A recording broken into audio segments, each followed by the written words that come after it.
Today's topic is about urban poverty and slum mapping. So, urban poverty and the types of slum, the mapping of slum is an important component when we are talking about the sustainable urban planning, sustainable urban development. Okay, so before starting, we should know what kind of uh, urban poverty may be there, what are the data sources that are required for the urban poverty mapping, what are the statistics, and how we can use geographical information system and remote sensing techniques for urban poverty mapping. Okay, so poverty mapping, or you can call it as urban poverty mapping, is a multi-dimensional approach. It is required to adopt multidisciplinary approach to map the urban poverty. Urban poverty is simply the person or the poor living in the urban area. It's not like that most of the person who lives in urban area having good economic condition. Some person who lives in urban area may have poor economic condition. They may be considered as the urban poors, and that kind of poverty in the urban area of that poor person is known as urban poverty. Okay, so urban poverty may have two different dimensions: monetary dimension and non-monetary dimensions. Okay, so when we are going to study urban poverty, we can apply either monetary dimensions or non-monetary dimensions. So in monetary dimensions, again, we need to consider two important aspects: income and consumption. Okay, what is the income of that person, and how much money or how much resources he is consuming. So monetary dimension is based on two aspects: income and consumption, whereas non-monetary dimensions is based on the health condition, nutrition, education, okay, and basic amenities, basic utility services, and the empowerment.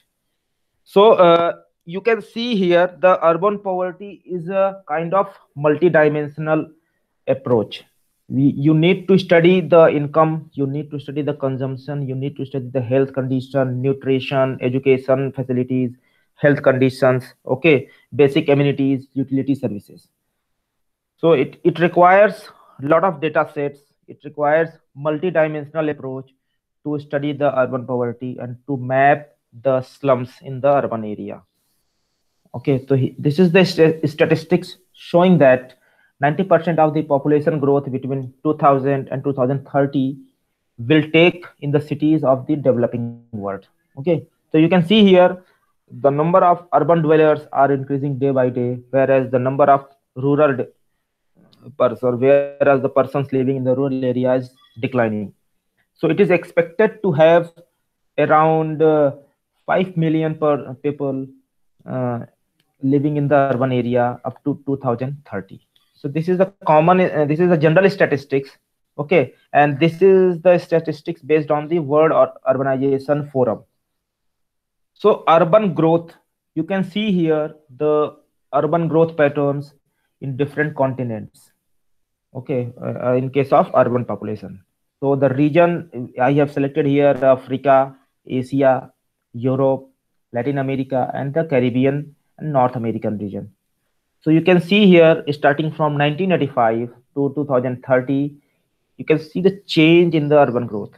Means urban growth means number of urban population. So here you can see the number of urban population is increasing day by day, year by year. In Africa, it is also having the high urbanization rate, high number of urban population that is expected to have in 2030. In case of Asia, Asia is having the higher urban growth. Asia is having the more number of urban population in comparison to any other continent in the world. So in Asia, you can see here, it is expected to have 2,664 millions urban population in 2030. So condition is very critical, and most of the natural resources are in the danger because the urban population is increasing day by day. So we need to study the urbanization pattern. We need to study the past trend, and then you can use it for future prediction, depending on different this kind of, you can say, urbanization pattern. So urban growth or urban population, both are complementary to each other. How much urban growth will be there? In the same respect, there will be the increase in the urban population. Urban growth and urban population both are complementary to each other. So for studying the urban population, first you need to study the urban growth, and for studying the urban growth, you need to study the urban population. So this is the statistics showing the urban population in millions in the different parts of the world, different continents. Okay, so access to the land and security of tenure. Okay, so what is the problem that is caused by the urban poverty, or you can say by the urban poor? So background of insecure tenure, poverty, invasions, and weak institutional legal framework.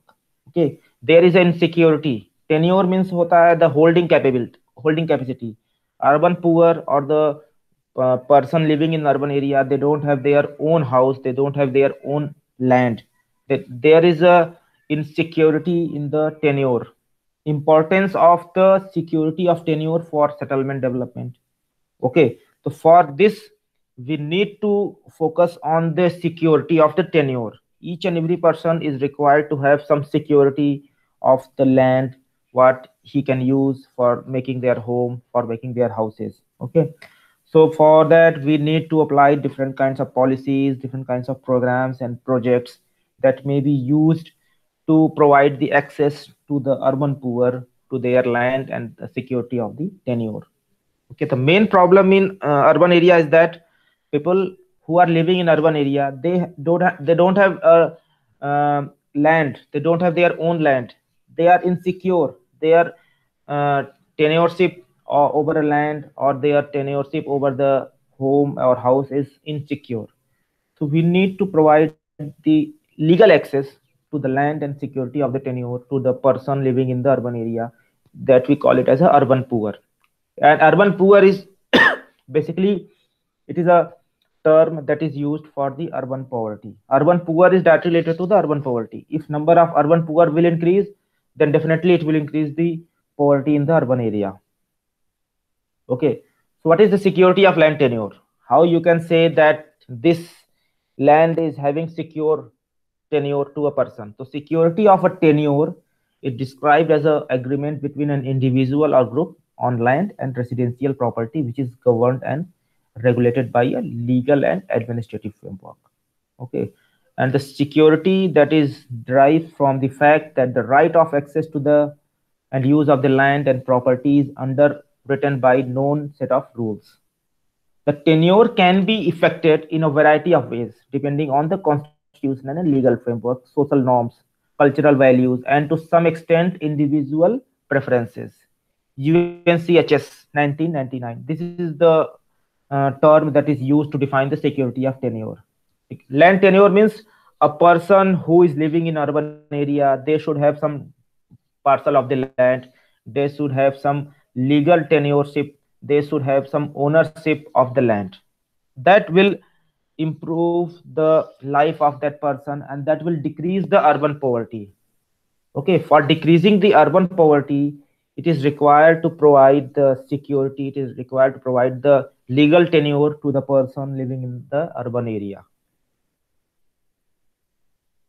So the security of land tenures may have different context, may have different aspects: household tenure, individual tenure, or perceptions. So security and insecurity. So what is the difference between secure tenure and insecure tenure? In case of secure tenure, both context and household secure. Okay, and in insecure tenure, environmental insecure, household secure.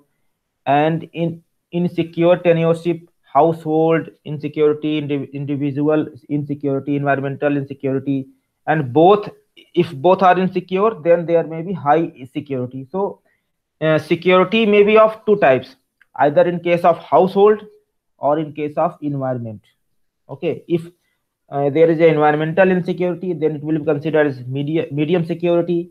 If there is no household security, no environmental security, then it will be considered as high insecurity. Okay, So for getting the legal security of the land, for getting the tenureship of land, we should provide both the environmental security, household security, and as well as the individual security to the person living in that urban area. So security is very important. When we provide legal security, when we provide the legal tenureship to the person living in that urban area, it may be considered at the facilities, it may be used to reduce the urban poverty. If a person having their own house, if a person having their own uh, land, then definitely there will be less chances of the urban poverty. Okay. So land management and poverty mitigation. So how the poor loses their place in the city, that is urbanization, informal developments, displacement, gentrification, and resettlement. Most of the person living in the city, they are losing their places in the city because of the rapid urbanization, because of the informal developments, because of the displacements, because of the gentrification and resettlement. How we can use this to improve the land tenureship? How the poor regain their place in the city, tenure improvement and settlement upgrading. Okay, so for that we need to apply a proper land management system. If there is a proper land management system, so no person will lose their place in the city, no person will come into the urban poor, and it will definitely decrease the urban poverty. Okay, so this is the graph, this is the figure showing the slum poverty and inequity. Okay, so how slum forms, how there how some cities have high number of slums, how some city having low number of slums. So slum formation started from the income inequity, inequality in the income, lack of economic growth, and in migration. These three factors are responsible for the formation of slum area in an urban area or in a city. Inequality in the income, there is no income, there is no source of income, there is a lack of economic growth. The person living in the urban area, they don't have good economic growth, there is a lack of economic uh, resources, they don't have good amount of income. And in migration is also a type of factor that is responsible for the slum area. Most of the people are now moving from rural area to urban area. They go to urban area, but they don't have legal land, they don't have house, they don't have proper land to where they can live. So they can they can start living in an area that is considered as a slum. It is illegal and unauthorized uh, occupation of the land. Slum is the illegal and unauthorized occupation of the land. If someone goes to the urban area for better economic benefit, for better education, but they don't have their own land, so they start living in a place where they started creating the slums. So slum may be formed because of the inequity in the income, because of the lack of economic growth, and because of the in-migration. Okay, so this income inequity and in-migration and lack of economic growth rises to the poverty, and that poverty uh, rises the slum formation. Okay, because they don't have the money to afford the house, they don't have money to acquire the land, so definitely they will start living in an area where they start forming the slum, they start forming some illegal colonies, unauthorized occupation of the land, that eventually comes in the form of slums. So all this problem, the problems related to slum started from these three factors: migration, lack of economic growth, and the income inequity. Okay. So this is the figure showing the slum area. Okay, the urbanization of poverty. This is the case, you can say that urbanization of the poverty. This is the slum area. You can see how much worst condition is there. They are illegally occupied land by the person who came for better economic activities, but they don't have their land. To avoid this problem, there should be some policies so that each and every person should have their own land. They have legal tenureship to the land. So this kind of problem, this kind of slums may not be formed in that area. Okay. Okay, the cities without slum, the inclusive city. A dwelling is a slum if one or more of these criteria are missing. Okay, a area can be considered as a slum if these criteria are missing. If there is no proper access to the water, there is no proper access of the sanitization, if there is not sufficient living area, there is no structural quality, durability of the dwellings, and security of the tenure. These factors, if these three criteria are missing, then that area can be considered as a slum. If there is no water resources, if there is no access to the sanitization facilities, okay, if there is not insufficient living area, if it is overcrowded, okay, if there is in structural quality, durability of the dwellings, and security of the tenure. These are the criteria. If these three criteria are there, and if these three criteria are not fulfilling in that area, then that area is considered as the slum. Okay, so for identifying that this area is slum or not, you need to check these criteria: access to improved water, access to improved sanitation, whether there is a access to water, whether there is access to sanitization, if there is there availability of sufficient living area, there is durability of the dwellings, structural quality is there is tenureship, there is security of the tenure. If this criteria is missing there, then that region of a city can be considered as the slum. Okay, so this is the basic term. These are the basic criteria that can be used to identify a slum area in any city. Okay, so this is the condition. This is the proportion of the slums of the world. Okay, in world you can see most of the slum areas in the African continent. Okay, and after that, India is also having 50 to 75% slum area.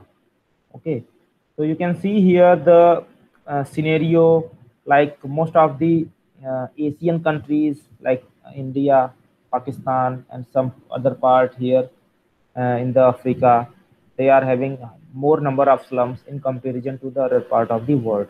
Okay, the green area is having only 1 to 10% of the slum area, but in red, that is in the African continent, you can see African continents, in some countries of the African continent, they are having around 75 to 99% of the slum areas.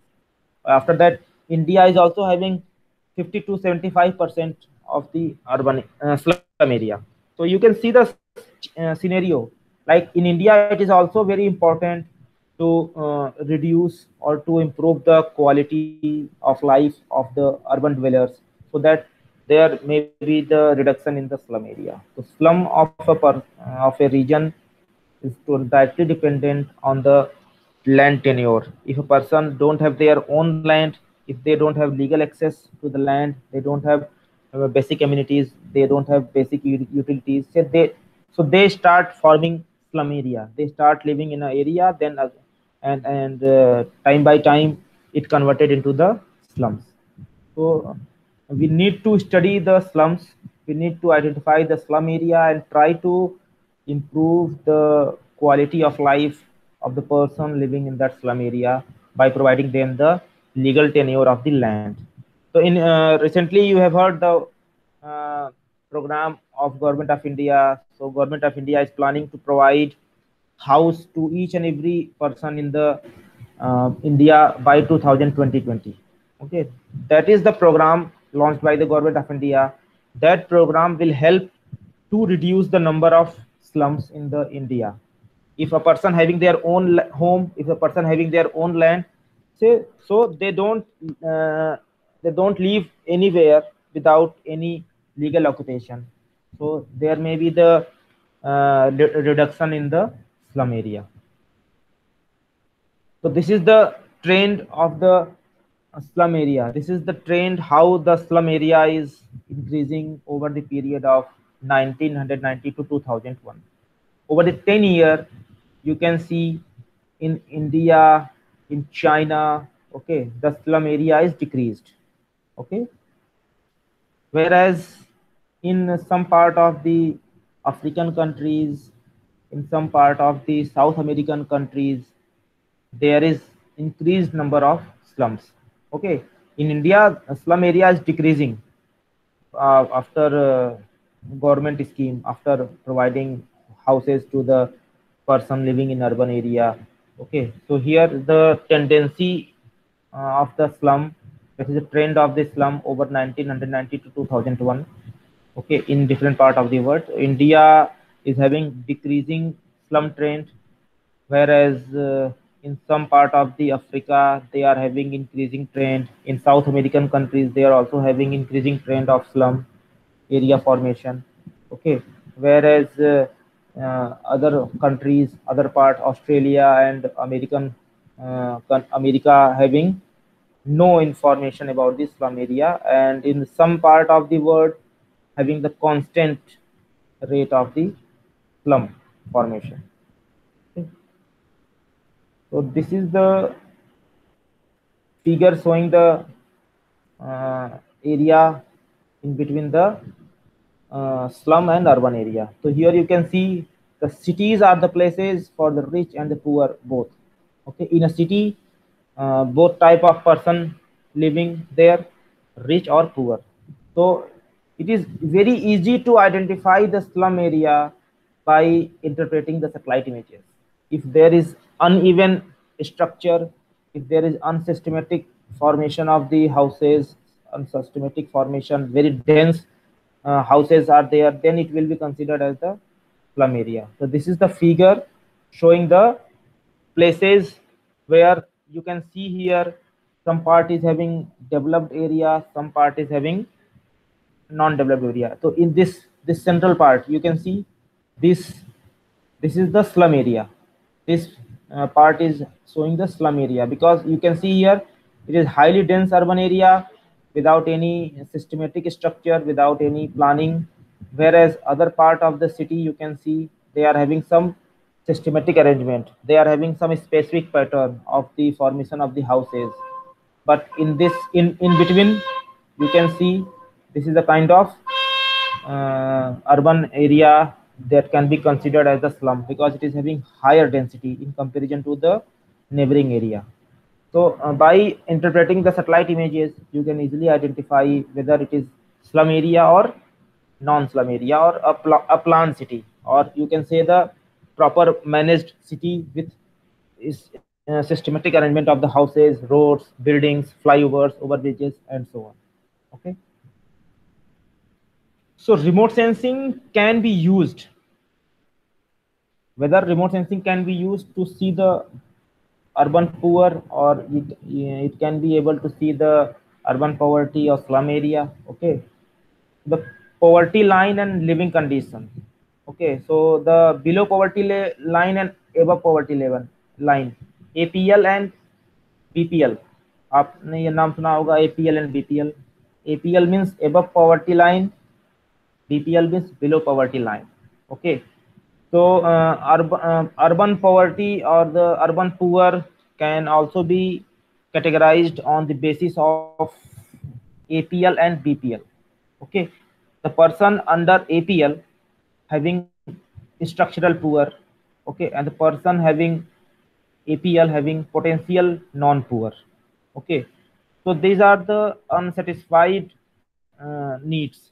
Means the person living below poverty line, having don't having basic amenities, they don't having basic infrastructure, they don't having good health facilities, good educational facilities, and other water resources.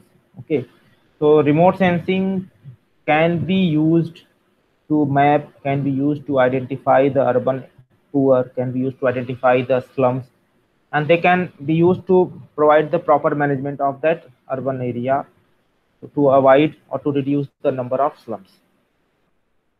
Okay, so remote sensing can be used to visually interpret the slum areas by interpreting the satellite images that can be considered as a visible characteristics of the slum.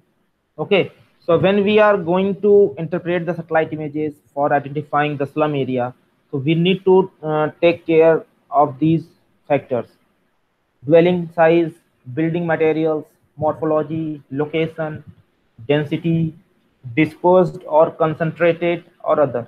Are slum dwellers socioeconomically homogeneous? Okay, dwellers means dweller means residents. The person who are living in in an area is known as dweller. Dweller may be of two types: urban dweller or rural dweller. Okay, there may be, if there is a urban area having most of the person having below poverty line, then they will be considered as poor dwellers. Okay, so the slums can be identified, slums can be categorized on the basis of dwelling size. You have to identify what kind of persons are living in that area, what kind of building materials are used. Okay, what is the morphology, what is the location, density, population density is also important. Slum area may have higher population density. Okay, but when we go for a planned and developed city, they may have low population density. These are some factors they may be considered when we are going to characterize the slum area by using satellite images or by using remote sensing images. Okay, dwelling size, building material, morphology, location, density, dispersed or concentrated, and others. Are slum dwellers socioeconomic homogeneous? You need to also identify what is the socioeconomic condition of that slum dwellers. The person living in the slums are known as slum dwellers. So you need to study, you need to identify the socioeconomic condition of these slum dwellers. Okay, depending on that you can come to know that what can be done, what should be the policy to raise the uh, social life or to raise the economic life of the person living in that slum area. Okay, so remote sensing can provide you the ground photos, it can provide you the aerial photographs, it can provide you the spaceborne satellite images. Okay, so you can use any kind of remote sensing data source, either ground photos, aerial photographs, or satellite images, to identifying or to mapping the slum area by interpreting that area, that you need to apply all the interpretation keys: shape, size, tone, texture, pattern, association. Because if there is a slum area, they may have different kinds of texture, they may have different kinds of tone, they may have different kinds of association and other interpretation keys. Technical specification, spatial resolution is a important aspect when we are going to study the slum area. Okay, if we are using high spatial resolution images like Iconos, QuickBird, that is around 1 meter spatial resolution is there. So it is very easy to identify the slum area when we are going to use high spatial resolution images. Okay, so if we use high spatial resolution images, so it will be very easy to identify the exact location of that slum area, to identify the exact area covered by the slums. So spatial resolution is an important aspect when we are going to use remote sensing technique, when we are going to use earth observation technology for slum area mapping. Okay. You can see here, this is the high resolution satellite image that is providing the detailed information about the urban area.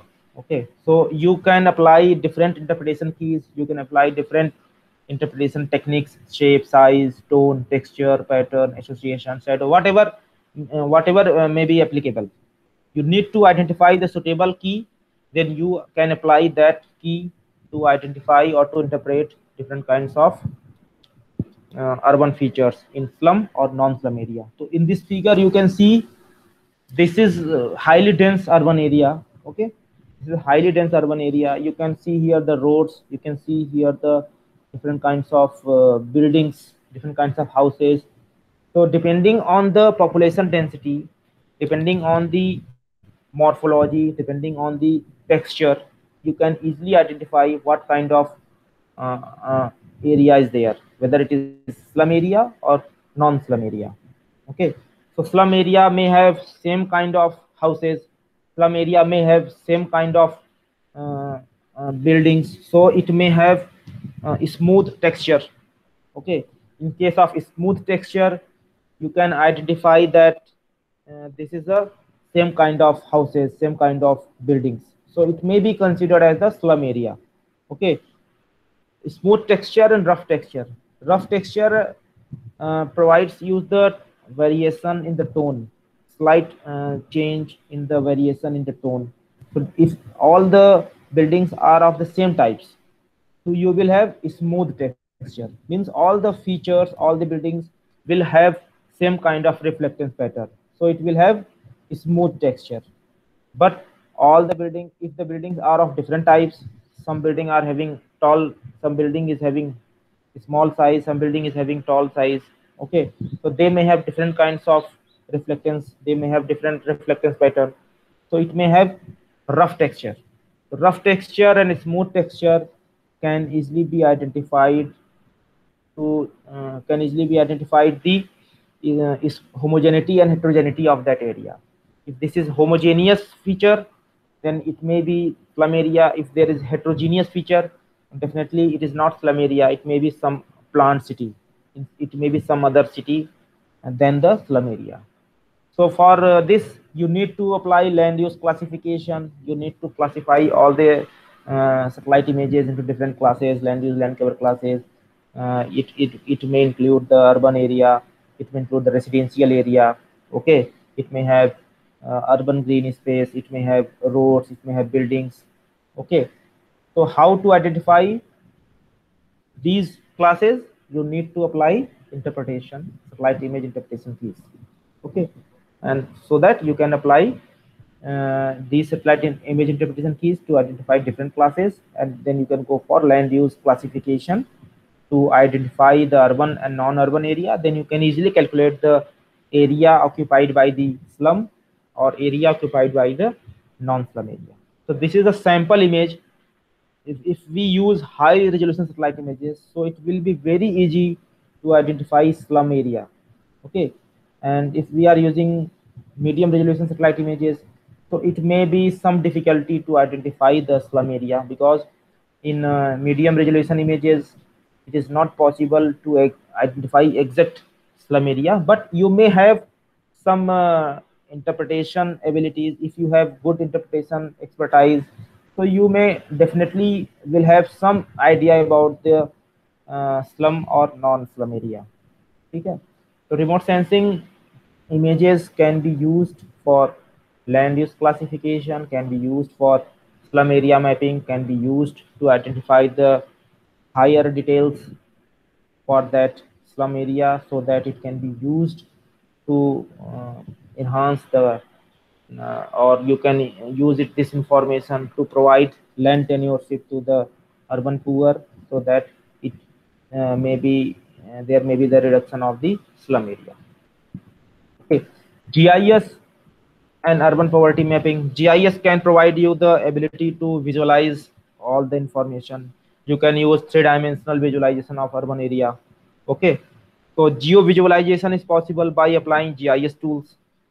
Okay, you can also use participatory approach. Participatory approach can also be applied to identify the slum area, to identify the urban poverty mapping. Okay, GIS can also have the facility to integrate different data products. If you have different data layers, if you have different layers, different raster and vector layers, you can integrate all the data products, you can integrate all the layers into a single layer using GIS platform. Okay, that it can provide you the much detailed information about the slum area. Okay, so these are the use of GIS and remote sensing technique in slum area mapping, in urban poverty mapping. Okay, with good efficiency and accuracy.